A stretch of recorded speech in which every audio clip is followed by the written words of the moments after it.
Hello student, I am your teacher Mr Vishal Gupta. आज की इस लेक्चर में आपका स्वागत है। आज हम लोग इस लेक्चर में क्लास 6 जियोग्राफी भूगोल का चैप्टर 1 देखने वाले हैं, सौर मंडल में पृथ्वी।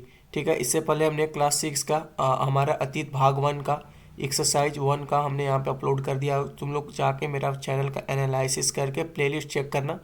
प्लेलिस्ट में तुम लोग का class 6 to 12 all NCERT history, geography, political science and economics का वहाँ पे हम प्लेलिस्ट क्लास बाय क्लास करके प्लेलिस्ट सारा चैप्टर का मैं वहाँ पे पढ़ा कर दे दूँगा।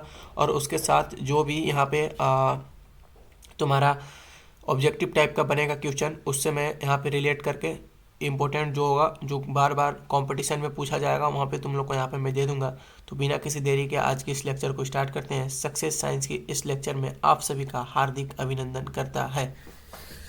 देखो, अगर एनसीईआरटी अगर जॉब के प्रीव्यू से देखें तो यूपीएससी के लिए एकदम माइनेटरी मस्ट है एकदम। एसएससी के लिए, सीए के लिए, रेलवे के लिए एंड स्टेट जितना भी स्टेट का एग्जाम होता है उसमें एनसीईआरटी से 20% का सवाल रहता है।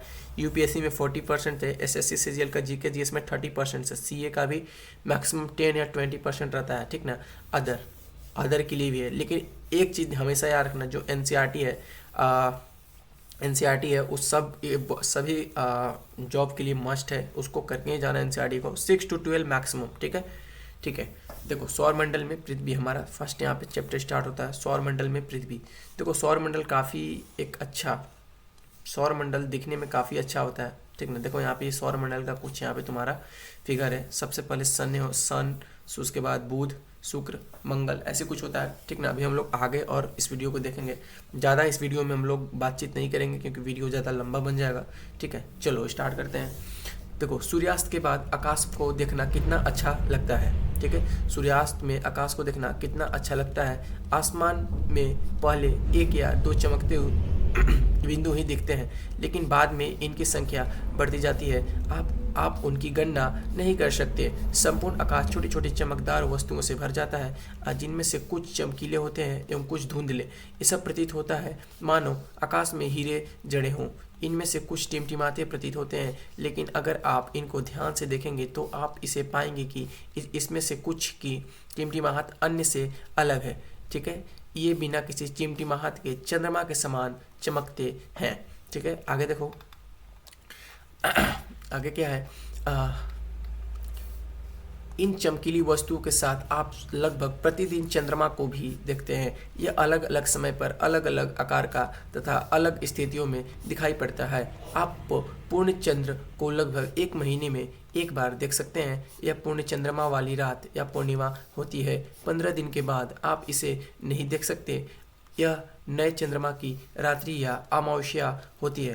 ध्यान रखना, जो भी ब्लैक से किया हुआ है वो काफ़ी इंपॉर्टेंट है। उसको तुम लोग देखो, पहले मैं यहाँ पे जो बताऊंगा, जो भी तुम लोग को लगेगा कि नहीं ये क्वेश्चन यहाँ से ऑब्जेक्टिव बन सकता है, खुद से ऑब्जेक्टिव बनाना है। ठीक है, किसी दूसरे पर डिपेंड नहीं रहना है। हाँ, रही बात मेरी, तो मैं इसमें से 20 से 40 के बीच में ऑब्जेक्टिव तुम लोग को चैप्टर वाइज चैप्टर हर एक एनसीईआरटी का यहाँ पे जियोग्राफी एंड हिस्ट्री और पॉलिटिकल साइंस इकोनॉमिक्स का chapter wise chapter class by class करके पीडीएफ यहाँ पे तुम लोग को यूट्यूब पे अपलोड कर दूंगा, जिससे तुम लोग वहाँ पे इसको इस चैप्टर को पढ़ के उसमें से ऑब्जेक्टिव का आंसर दे सकते हो। ठीक है, आगे देखो, ऐसी रात में अगर आसमान साफ है तो आप आसमान का अवलोकन अच्छी तरह से कर सकते हैं। क्या आपको इस बात पर आश्चर्य नहीं होता कि हम दिन के समय चंद्रमा एवं इनकी सभी छोटी चमकीली वस्तुओं को क्यों नहीं देख पाते हैं? ऐसा इसलिए है क्योंकि सूर्य के अत्यधिक तेज प्रकाश के कारण रात के समय चमकने वाले वस्तुओं को हम दिन में नहीं देख पाते। ठीक है, एक चीज़ ध्यान देना तुम लोग, बेटा तुम लोग ध्यान से बस सुनो। ठीक ना, बस तुम लोग ध्यान से एकदम सुनो, मन से सुनो, एकदम कान में हेडफोन लगा लो या एकदम शांति दिमाग से एकदम शांत माहौल में जाके तुम लोग बैठ के चुपचाप सुनो। वीडियो देखने की जरूरत नहीं है, बस सुनो। मैं गारंटी करता हूँ कि तुम लोग जब वीडियो देख कर उठोगे ना तो 30 से 40% तुम लोग को यहाँ पे याद हो जाएगा। अगर फिर तुम लोग को और समझना है तो वीडियो को दोबारा देखना। ठीक है, देखो इसको मैं कहानी लेने एकदम पढ़ा रहा हूँ, एकदम कहानी जैसा पढ़ा रहा हूँ, मज़ा ही आएगा पढ़ के। और एक तो हम लोग सबसे अच्छी बात सोने पे सुहागा, हम लोग सौर मंडल के बारे में पढ़ रहे हैं, कितना अच्छा होता है नेचर। आगे हम लोग यहाँ पे और भी पढ़ेंगे। देखो क्या होता है आगे, आगे यहाँ पे दिया है सूर्य, चंद्रमा तथा वे सभी वस्तुएं जो रात के समय आसमान में चमकती है खगोलीय पिंड कहलाती है। हेडिंग देना खगोलीय पिंड और यहाँ से लिखना है सूर्य, चंद्रमा तथा वे सभी वस्तुएं जो रात के समय आसमान में चमकती है उसे खगोलीय पिंड कहते हैं। कुछ खगोलीय पिंड बड़े आकार वाले तथा गर्म होते हैं। ये गैसों से बने होते हैं। इनके पास अपनी ऊष्मा तथा प्रकाश होता है जिसे वे बहुत बड़ी मात्रा में उत्सर्जित करते हैं। इन खगोलीय पिंडों को तारा कहते हैं। सूर्य भी एक तारा है। सूर्य भी एक तारा है। ध्यान दो, यहाँ पे एक आओ कुछ सीखें। ये प्रैक्टिकल तौर पे है, ठीक है, इस पे ज़्यादा ध्यान नहीं देना है। ये प्रैक्टिकल है, ठीक ना। ये क्या बोल रहा है, कांच के मध्य टॉर्च, ये प्रैक्टिकल है, ठीक ना। क्लास जब 6 में थे ना तो ये प्रैक्टिकल मैंने किया था।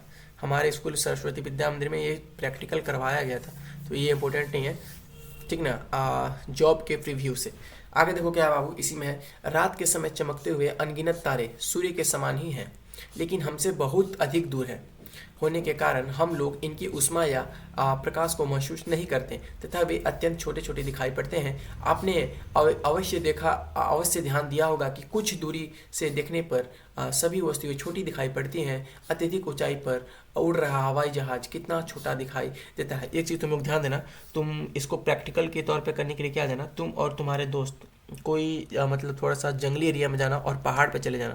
तुम्हारा दोस्त नीचे रहेगा और तुम चले जाना पहाड़ पे, देखना। और दोनों का फ़ोन मतलब एक दूसरे से कनेक्ट रहना चाहिए। फ़ोन मतलब कनेक्ट करना सुविधा के लिए। तो तुम दोस्त से पूछना कि तुम कितना बड़े दिख रहे हो, तो तुमको तुम्हारा दोस्त बोलेगा एक चींटी के जितना तुम दिख रहे हो। मतलब जैसे जैसे तुम्हारी ऊंचाई बढ़ेगी नीचे वाले पर्सन तुम उतना ही छोटा दिखाई पड़ोगे। सेम ये चीज़ यहाँ पे बोल रहा है। और तुम जब दोस्त को ऊपर से पहाड़ से नीचे देखोगे तो तुमको भी वही छोटा चीज़ ही दिखाई देगा और तुम्हारा दोस्त, ठीक ना।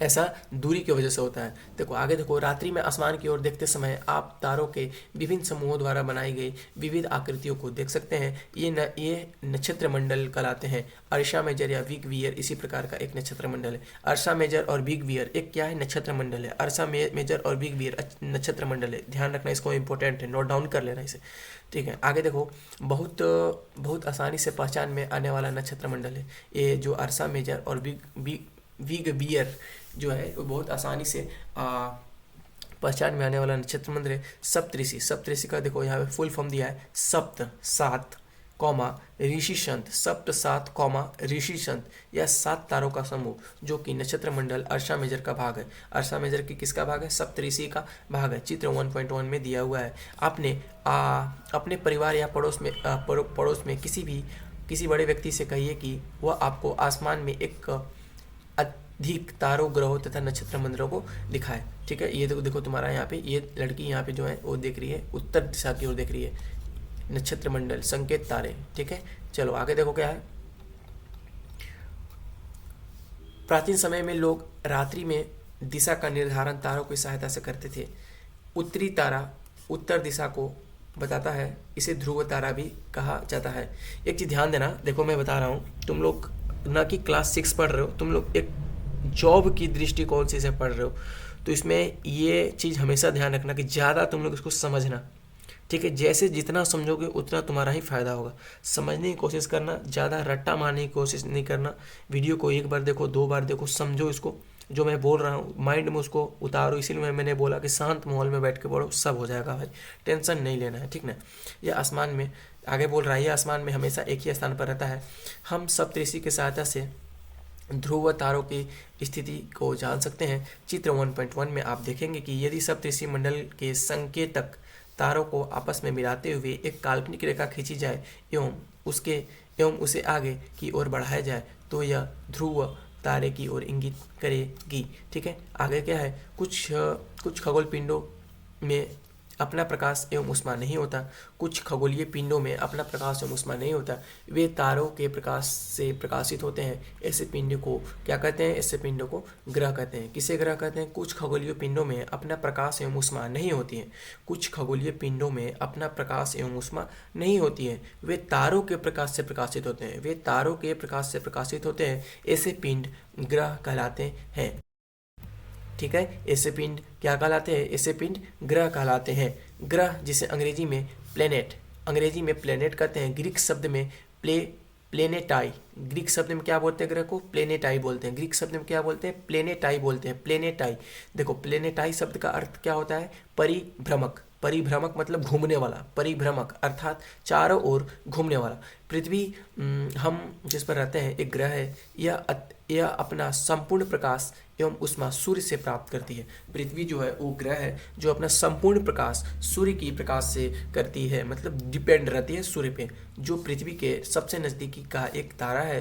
पृथ्वी को बहुत अधिक दूरी से, जैसे चंद्रमा से देखने पर यह चंद्रमा की तरह चमकती हुई प्रतीत होती है। पृथ्वी को अत्यधिक दूर से देखने पर यह चंद्रमा की ओर प्रतीत होती है। देखो यहाँ पे क्या है, कुछ रोचक तथ्य, इसको नहीं छोड़ना, इधर जो अगल बगल होगा ना उसको नहीं छोड़ना, उसी से इंपॉर्टेंट क्वेश्चन को ढूंढा जाता है। देखो बृहस्पति, शनि तथा यूरेनस के चारों ओर छल्ले हैं। क्या है, छल्ले, रिंग, ऐसे ऐसे गोला रिंग है, चारों ओर छल्ले हैं, चारों ओर छल्ले हैं। ये छल्ले विभिन्न पदार्थों के असंख्य छोटे छोटे पिंडों से बनी पट्टियां हैं। पृथ्वी के इन छल्लों की शक्तिशाली दूरबीन की सहायता से देखा जा सकता है। इन छल्लों को जो मतलब हाई क्वालिटी का दूरबीन होगा उससे हम देखे जा सकते हैं। ठीक है, आगे देखो, आगे तुम्हारे यहाँ पे फिगर दिया हुआ है, ये रोटेट मोड में है, इसमें मेरे यहाँ पे, अच्छा चलो ठीक है। देखो सबसे पहले ब्रह्मांड में जो सोलर सिस्टम है उसमें सबसे पहला ग्रह है बुध, शुक्र, पृथ्वी, मंगल, बृहस्पति, शनि। उसके बाद है तुम्हारा यूरेनस, नेपच्यून, सबके बारे में भी पढ़ेंगे। ध्यान रखना, इसको तुम लोग एकदम नोट डाउन कर लेना, मैं यहाँ पे बता नहीं रहा हूँ। बुध के बारे में नोट डाउन कर लेना। देखो बुध के बारे में क्या लिखोगे, सूर्य के चारों ओर एक परिक्रमण 88 दिन में करता है। सूर्य के चारों ओर परिक्रमण 88 दिन में कौन करता है, बुध करता है। ठीक है, और अपने अक्ष पर घूर्णन 59 यानी 59 दिन में करता है। अपने अक्ष पर घूर्णन 59 दिन में करता है। बुध, शुक्र, पृथ्वी, मंगल सबका यहाँ पे बारी बारी से लिखा हुआ है। इससे ऑब्जेक्टिव बनने के चांस है। देखो ऑब्जेक्टिव कैसे पूछेगा मैं बता रहा हूँ। यहाँ पे तुमसे पूछ देगा 88 दिन का परिक्रमण कौन सा ग्रह करता है। सूर्य का परिक्रमण 88 दिनों तक कौन करता है, तो याद रहेगा तब नहीं लिखोगे कि बुध करता है। ठीक ना, इसीलिए मैं बोल रहा हूँ बुध, शुक्र, पृथ्वी, मंगल, बृहस्पति, शनि, यूरेनस, नेपच्यून, अरुण वरुण, इसी को बोलते हैं, 7-8 को अरुण वरुण कह सकते हो। इसी को तुम लोग अच्छा से देख लेना। इसमें परिक्रमण कितना देर में क्या घूमेगा, सब चीज़ में नोट डाउन कर लेना। इसे मैं इसे नहीं बता रहा हूँ, वीडियो बहुत लंबा हो जाएगा। ठीक है, मेरे को वीडियो को अभी ध्यान रखना रहता है। आगे देखो, आसमान में दिखने वाला चंद्रमा एक उपग्रह है। आसमान में दिखने वाला चंद्रमा एक उपग्रह है। ये हमारी पृथ्वी का सहचर है। सहचर इसके चारों ओर चक्कर लगाता है। हमारी पृथ्वी के समान 7 अन्य ग्रह हैं जो सूर्य से प्रकाश एवं ऊष्मा प्राप्त करते हैं। देखो जो सोलर सिस्टम है उसमें जो सूर्य और उसमें जो ऊष्मा प्रदान करने वाली शक्ति है, उस ऊष्मा को देने वाली शक्ति वो सिर्फ सूर्य में ही है। ठीक है, सूर्य के पास ही है वो। तो यहाँ पे देखो लिखा है 7 अन्य ग्रह हैं जो सूर्य के प्रकाश एवं ऊष्मा से प्राप्त करते हैं। इनमें से कुछ के पास अपने भी चंद्रमा हैं, जैसे पृथ्वी के पास अपना चंद्रमा है। ठीक है, ध्यान रखना, इसमें से कुछ के पास अपना भी चंद्रमा है। ठीक है, सौर मंडल के बारे में हम लोग यहाँ देखेंगे। टॉपिक है सौर मंडल। उससे पहले यहाँ पे देख लो, क्या आप जानते हैं पौराणिक रोमन कहानियां में सोल मतलब सूर्य देवता को कहा जाता था। सोल मतलब सूर्य देवता। हमारे हिंदू धर्म में सूर्य देवता का पूजा भी होता है, जिसे छठी मैया के नाम से जाना जाता है। सोल यानी सूर्य देवता। सोल का मतलब क्या होता है, सूर्य देवता। पौराणिक रोमन कहानियों में सौर शब्द का अर्थ सूर्य से संबंधित है। क्या है, सूर्य से संबंधित है, इसलिए सूर्य के परिवार को सौर मंडल यानी सोलर सिस्टम कहा जाता है। सौर शब्द का उपयोग करते हुए और अधिक शब्दों के लिए लिखें। आगे देखो क्या है, सौर मंडल के बारे में यहाँ पे टॉपिक स्टार्ट हो रहा है।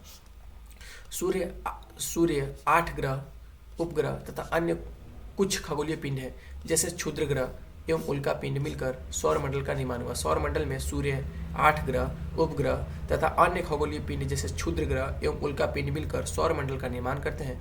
उसे हम सौर परिवार का नाम देते हैं, जिसका मुखिया सूर्य होता है। यानी यूँ समझो, ये जो सूर्य है वो PM है, ठीक है, और जो ग्रह है वो CM है। ठीक है, जो ब्रह्मांड का जो सारा ग्रह है वो CM है, और जो उसका क्षुद्र ग्रह ये सब खगोलीय पिंड ये सब प्रेसिडेंट, उसके नीचे MLA ये सब आते जाएंगे। मतलब सबसे मेन इसमें PM यानी सूर्य है। आगे देखो सूर्य के बारे में अब यहाँ पे हम लोग देखते हैं। सूर्य काफ़ी मोस्ट इम्पोर्टेंट टॉपिक है ये। सूर्य सौर मंडल में केंद्र में स्थित यह बहुत बड़ा है एवं अत्यधिक गर्म गैसों से बना है।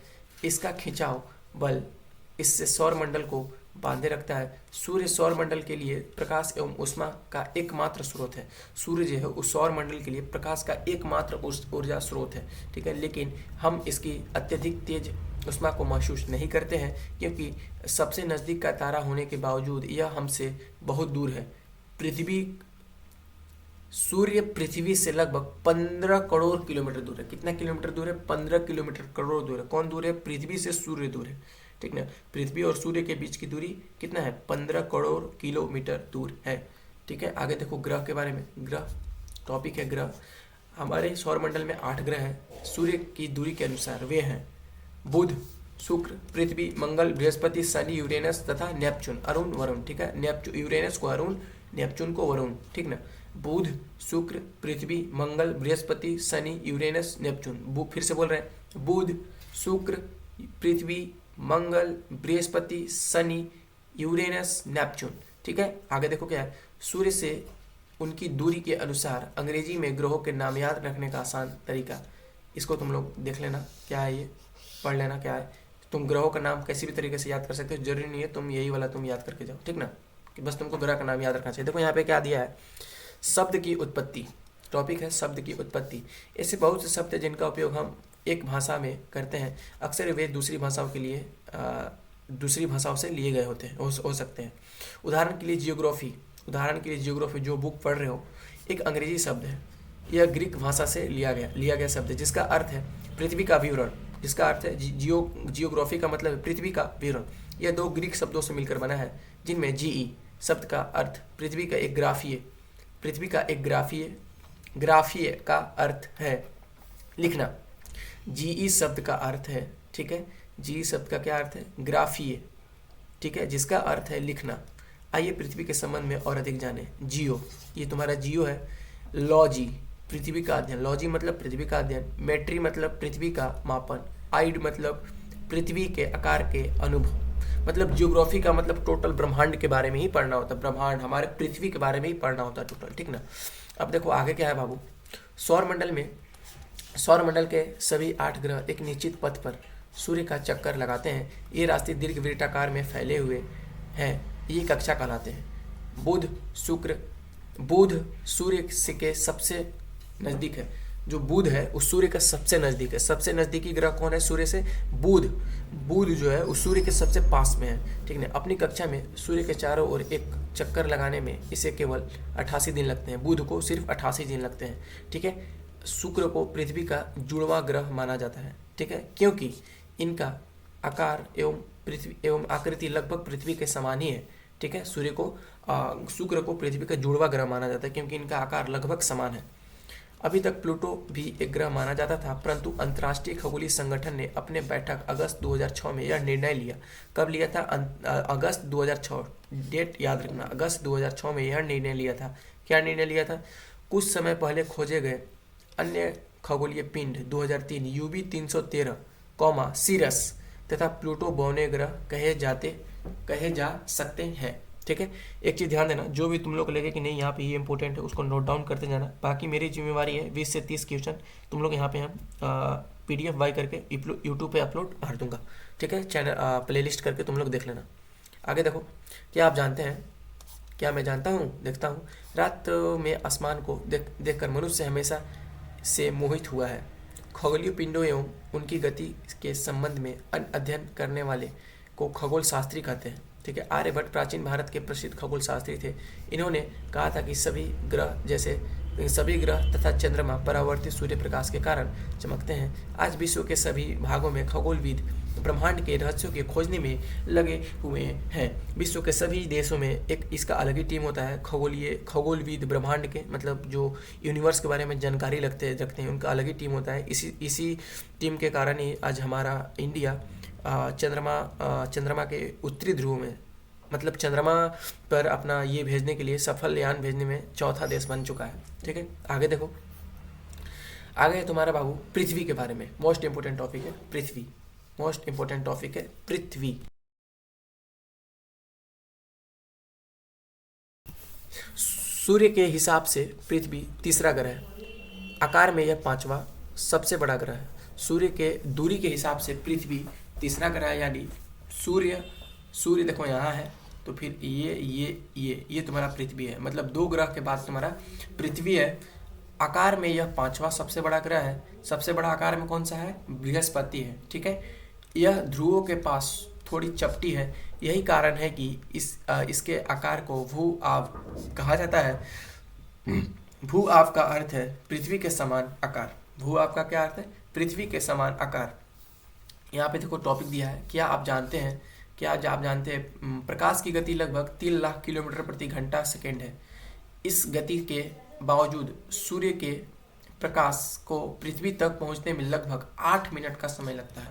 ठीक है, 8 मिनट का समय लगता है सूर्य के प्रकाश को पृथ्वी तक पहुंचने में। प्रकाश की गति कितनी है? 3 लाख किलोमीटर प्रति घंटा। ठीक है, आगे देखो पृथ्वी में जीवन के लिए अनुकूल परिस्थितियां संभवतः केवल पृथ्वी पर ही पाई जाती हैं। जीवन के लिए जो संकुल परिवर्तन जो सतह है, मतलब संकुल परिस्थितियां, अनुकूल परिस्थितियां जहाँ पे सभी लोग यहाँ पे जीवन यापन कर सकते हैं, वो पृथ्वी ही एक ऐसा ग्रह है। देखो हालांकि मंगल का भी खोज हो चुका है, लेकिन अभी वहाँ पे सही मायने में कुछ भी चीज़ नहीं है। वहाँ पे चारों तरफ रेड रेड मिट्टी है, मतलब वहाँ पे जीवन ऐसा इन द फ्यूचर जीवन सर्वाइव हो सकता है वहाँ पे।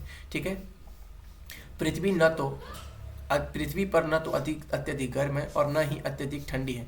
यहाँ पानी एवं वायु उपस्थित है जो हमारे जीवन के लिए आवश्यक है। वायु में जीवन के लिए आवश्यक गैस है, जैसे ऑक्सीजन मौजूद है। इसी कारण से पृथ्वी सौरमंडल का सबसे अद्भुत ग्रह है। पृथ्वी जो है सौरमंडल का सबसे अद्भुत ग्रह पृथ्वी है, क्योंकि यही एक ऐसा अभी तक ग्रह है, यही एक ऐसा ग्रह है जहाँ पे जीवन एकदम संपूर्ण तरीका से संभव है। हम लोग किस ग्रह पर रहते हैं? पृथ्वी पे ही हम लोग रहते हैं, ठीक ना। तो हम लोग जानते हैं कि यहाँ पे भरपूर मात्रा में पानी है, और भी मतलब हर एक वो चीज़ है जो एक जीने के लिए हर एक पर्सन को चाहिए होता है। ठीक है, आगे देखो बाबू का है, देखो अंतरिक्ष से देखने पर पृथ्वी नीले रंग का दिखाई पड़ता है। पृथ्वी कौन सा रंग का दिखाई पड़ता है? अंतरिक्ष से देखने पर नीले रंग का दिखाई पड़ता है, क्योंकि इसकी 2/3 सतह पानी से ढकी हुई है, इसलिए इसे नीला ग्रह कहा जाता है। एक चीज़ तुम लोग ध्यान देना, तुम लोग ऐसा नहीं समझना कि मैं यहाँ पे कुछ नहीं बता रहा, बस तुम लोग ध्यान से सुनो। मैंने क्या बोला, तुम लोग हेडफोन लगा लो या फिर कहीं शांति दिमाग से बैठो, वीडियो मत देखो, चुपचाप सुनो, कान लगा के सुनो और अपने माइंड में सोचो कि ऐसा क्यों हो रहा है। हम माइंड में सोचेंगे, हम ब्रह्मांड के बारे में बात, हम ब्रह्मांड के बारे में सोचेंगे, हम इधर उधर सब सोचेंगे, लेकिन अपनी सुविधा के लिए मैं बता रहा हूँ, मैं जनरली मैं बता रहा हूँ, एक बार यूज़ करके देखो, वीडियो को मत देखो, चुपचाप वीडियो चलने दो और चुपचाप कान लगा के सुनो। एक बार सुनो, 2 बार सुनो, मैं गारंटी करता हूँ कि 90% तुम लोग ऐसे याद हो जाएगा तुम लोग को, ठीक ना। आगे देखो रोचक तथ्य, नील आर्मस्ट्रांग सबसे पहले व्यक्ति थे जिन्होंने 20 जुलाई 1969 को सबसे पहले चंद्रमा पर कदम रखा था। डेट याद रखना, 20 जुलाई 1969।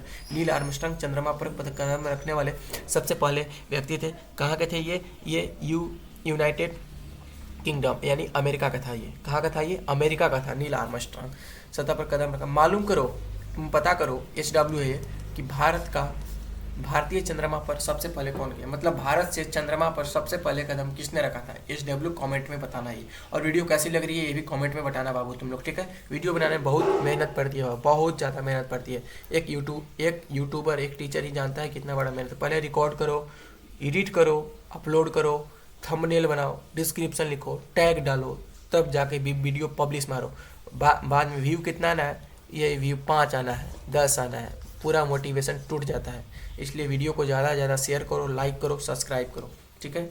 SW ये बताना, ठीक है। आगे देखो चंद्रमा के बारे में हम लोग यहाँ पे देखने वाले हैं। हमारी पृथ्वी के पास केवल एक मिनट,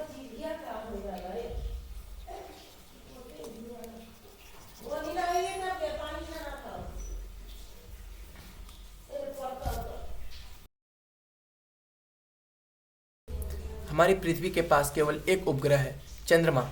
हमारी पृथ्वी के पास केवल एक उपग्रह है, उसका नाम है चंद्रमा। इसका व्यास पृथ्वी के व्यास का केवल 1/4 है। यह इतना बड़ा इसलिए प्रतीत होता है क्योंकि यह हमारे ग्रह से अन्य खगोलीय पिंडों की अपेक्षा नज़दीक है, ठीक है। यह हमसे लगभग 3,84,400 किलोमीटर दूर है। अब कौन दूर है? चंद्रमा दूर है। अब आप पृथ्वी से सूर्य एवं चंद्रमा की दूरियों की तुलना कर सकते हैं। मैंने वहाँ पे सूर्य के बारे में पढ़ाया और चंद्रमा के बारे में भी पढ़ाया, तो यहाँ पे क्या बोल रहा है? अब आप पृथ्वी से सूर्य एवं चंद्रमा की दूरियों की तुलना कर सकते हैं। कंपेयर करके कमेंट में बताना क्या तुम कंपेयर की हो, ठीक है। देखो अब यहाँ पे कुछ इंपॉर्टेंट टॉपिक है, इसको मैं करा देता हूँ। देखो उपग्रह यहाँ पे है। उपग्रह एक खगोलीय पिंड है जो ग्रहों के चारों ओर उसी प्रकार चक्कर लगाता है जिस प्रकार ग्रह सूर्य के चारों ओर चक्कर लगाते हैं। एक चीज तुम लोग ध्यान देना, बहुत लोग यहाँ पे कंफ्यूज होता है। देखो बाबू, सूर्य जो है ये सूर्य है, सूर्य अपने जगह पर स्थिर रहता है। सूर्य अपने जगह पर स्थिर रहता है, सूर्य कभी नहीं अपने जगह को छोड़ता है। इसका जो परिक्रमा करता है वो ग्रह करता है।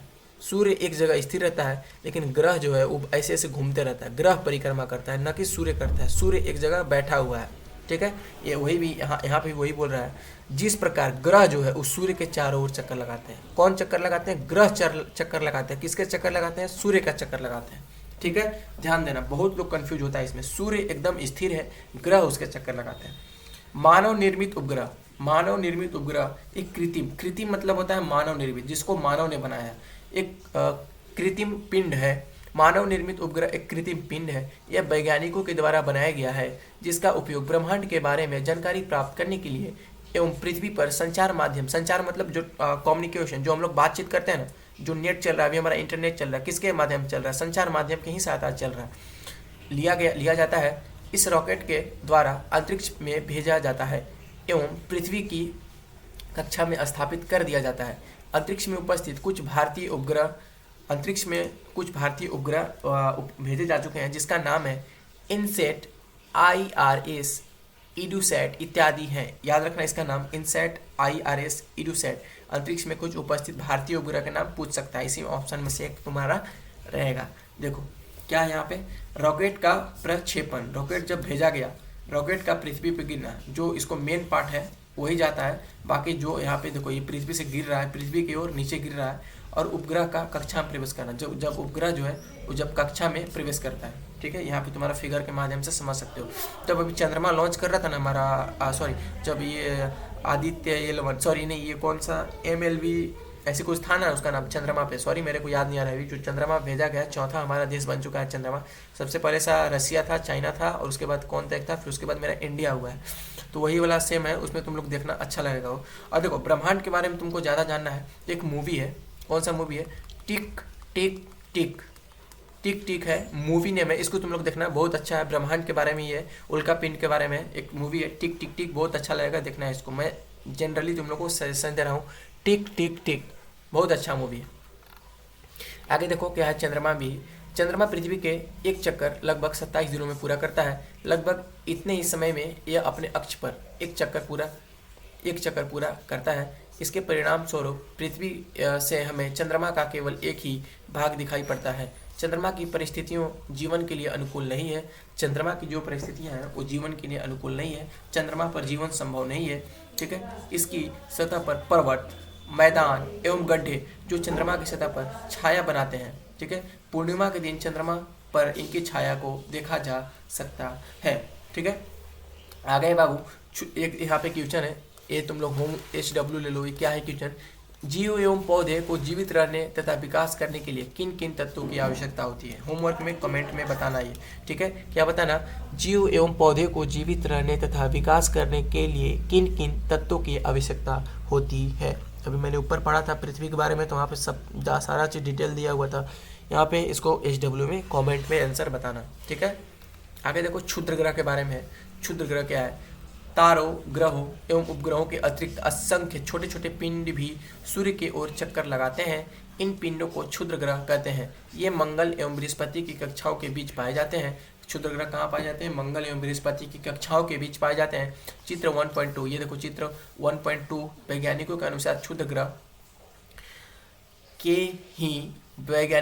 क्षुद्र ग्रह के ही भाग होते हैं। क्षुद्र ग्रह के ही एक भाग होते हैं, जो कि बहुत वर्ष पहले विस्फोट के बाद ग्रहों से टूटकर अलग हो गए थे, ठीक है।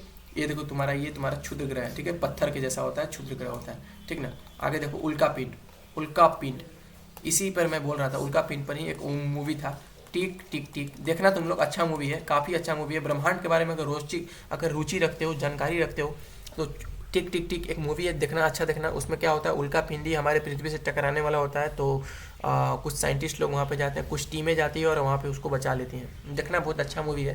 देखो सूर्य के चारों ओर चक्कर लगाने वाले पत्थरों के छोटे छोटे टुकड़े को उल्का पिंड कहा जाता है। कभी कभी ये उल्का पिंड पृथ्वी से इतने नज़दीक आ जाते हैं कि इनकी प्रवृत्ति पृथ्वी पर गिरने की होती है, मतलब ये पृथ्वी से टकराने ही वाले होते हैं।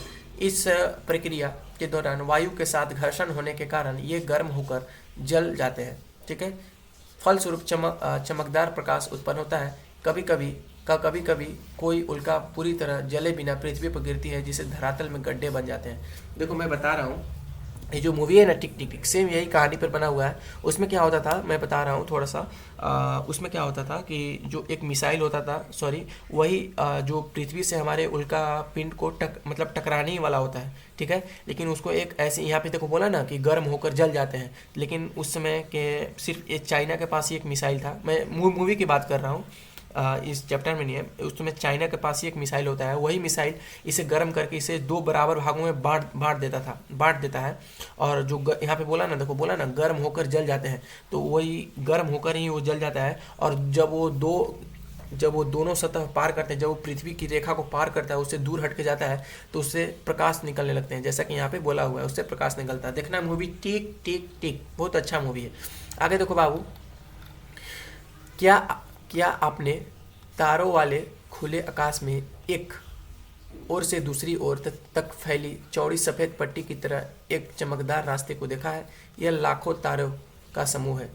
यह पट्टी आकाशगंगा मिल्की वे, आकाशगंगा को मिल्की वे है। हमारा सौरमंडल इस आकाशगंगा का एक भाग है। प्राचीन भारत में इसकी कल्पना आकाश में प्रकाश की एक बहती नदी से की गई थी। इस प्रकार इसका नाम आकाशगंगा पड़ा, ठीक है। ध्यान देना, इसमें थोड़ा सा इंपॉर्टेंट टॉपिक है ये। आकाशगंगा करोड़ों तारों, बादलों तथा गैसों की एक प्रणाली है। इस प्रकार की लाखों, देखो ये तुम्हारा आकाशगंगा है, ऐसे देखते हो ना आसमान में, नहीं देखे हो तो आज जाके देखना, पढ़े हो ना आज जाके देखना, आसमान में बहुत अच्छा लगेगा। देखो ब्रह्मांड एक ऐसा चीज़ है ना, बहुत अच्छा लगता है, ब्रह्मांड के बारे में रुचि रखना चाहिए, इसको देखना। तारे जब टिमटिमाते हैं तो तुम कितना भी सैड रहो, तुम जाके आसमान में एकदम आराम से देखो, कितना अच्छा लगता है ना, वाह वाह क्या जन्नत है एकदम। तो वही बोल रहा हूँ, आजकल इंसान क्या कर रहा है, अपनी ज़रूरत के अनुसार, अपनी इंफ्रास्ट्रक्चर डेवलपमेंट के अनुसार पेड़ पौधों की कटाई कर दे रहा है, मतलब हमारे नेचर के साथ खेल रहा है वो। लेकिन एक दिन देखना ऐसा आएगा कि नेचर हमारे साथ खेलने लगेगी। देखो पृथ्वी के साथ तुम अगर बुरा करते हो, नेचर के साथ बुरा करते हो, तो तुम कन्फर्म है कि तुम्हारे साथ भी वो बुरा करेगी। एक चीज़ यहाँ पर मैं बता दूँ, इंसान को गलती का पछतावा तभी होता है जब वो उस चीज़ को खो देता है।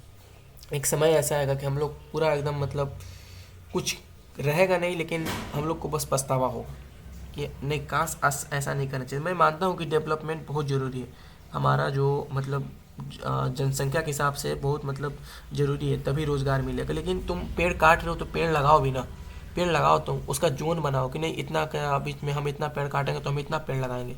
लेकिन नहीं, यहाँ पे तो कुछ दूसरा ही सिस्टम चल रहा है, ठीक ना। तो ऐसा नहीं होना चाहिए। आगे देखो तुम्हारा यहाँ पे क्या, खैर हम लोग बस समझा ही सकते हैं और कुछ नहीं कर सकते हैं। आकाश गंगाएं मिलकर ब्रह्मांड का निर्माण करती हैं। आकाश गंगाएं मिलकर ब्रह्मांड का निर्माण करती हैं। ब्रह्मांड की विशालता, मेरा नाम आ गया विशाल, विशालता की कल्पना करना अत्यधिक कठिन है, क्योंकि विशाल का मतलब होता है बहुत बड़ा, तो इसीलिए बहुत बड़ा है ये। वैज्ञानिक अभी भी इसके बारे में अधिक से अधिक जानकारी एकत्र करने में जुटे हैं। इसके आकार के संबंध में हमें कोई जानकारी नहीं है, लेकिन फिर भी हम जानते हैं कि हम इसी ब्रह्मांड का एक हिस्सा है। देखो यहाँ पे तुम्हारा कुछ यहाँ से तुम्हारा चैप्टर समाप्त होता है। यहाँ पे कुछ है, यहाँ पे कर लेना तुम लोग, ठीक ना। क्या आप ब्रह्मांड के साथ अपना संबंध बता सकते हैं? क्या है, हम ब्रह्मांड का एक हिस्सा है। हम मनुष्य क्या है, ब्रह्मांड का एक हिस्सा है जो कि पृथ्वी पर रहते हैं, और पृथ्वी भी एक क्या है, ब्रह्मांड का एक हिस्सा है, मतलब एक सोलर सिस्टम का हिस्सा है। अभ्यास, एक चीज़ ध्यान देना, अभ्यास नहीं छोड़ना है किसी भी हालत में। अभ्यास का टोटल क्वेश्चन नोट कर लेना, क्लास 6 टू लेकर 12 तक टोटल का क्वेश्चन एक अलग ही चैप्टर बना लो। खुद से नोट्स बनाओ, दूसरे के नोट्स का यूज़ नहीं करना। खुद से बनाओगे तुमको सब समझ में आएगा कि ये टॉपिक कहाँ से हमने कवर किया हुआ है। रही बात मेरा, तो मैं 20 से 40 क्वेश्चन ऑब्जेक्टिव के तौर पे तुम लोग यहाँ पे दे दूंगा। यूपीएससी वाले बच्चों के लिए यहाँ पे काफ़ी हेल्प होगा। फ्री में बहुत सारा क्वेश्चन पूछा जाता है, और जीके जीएस वाले और रेलवे सीए सभी के लिए यहाँ पे एनसीईआरटी से क्वेश्चन मस्ट है। माइनॉरिटी यहाँ से पूछा ही जाता है क्वेश्चन, टेंशन नहीं लेना है, इसलिए मैं पढ़ा रहा हूँ। अभ्यास नहीं छोड़ना है, अभ्यास को कर लेना। इसमें रिक्त स्थान है, बहुत सारा सौरमंडल का चार्ट का तैयार करें, ये सब बहुत अच्छा चीज़ है ब्रह्मांड। तो आज के इस लेक्चर में ही तक। थोड़ा सा वीडियो पसंद आया होगा, अगर नहीं पसंद आया होगा तो वो भी बताना कि सर मेरे में क्या कमी है, मैं उसको सुधार करूँगा। लेकिन कोशिश करना कि वीडियो को 1 से 2 बार देखना, अच्छा समझ में आएगा। मेरे को ऐसा लगता है कि मैं अच्छा पढ़ाता हूँ। तो आज की इस वीडियो में यहीं तक, मिलते हैं बेटा नेक्स्ट वीडियो में, तब तक के लिए बाय बाय। अगला नेक्स्ट चैप्टर का चार्ट हम लोग करते हैं। हाँ, प्लेलिस्ट चेक करते रहना, ठीक है। धन्यवाद।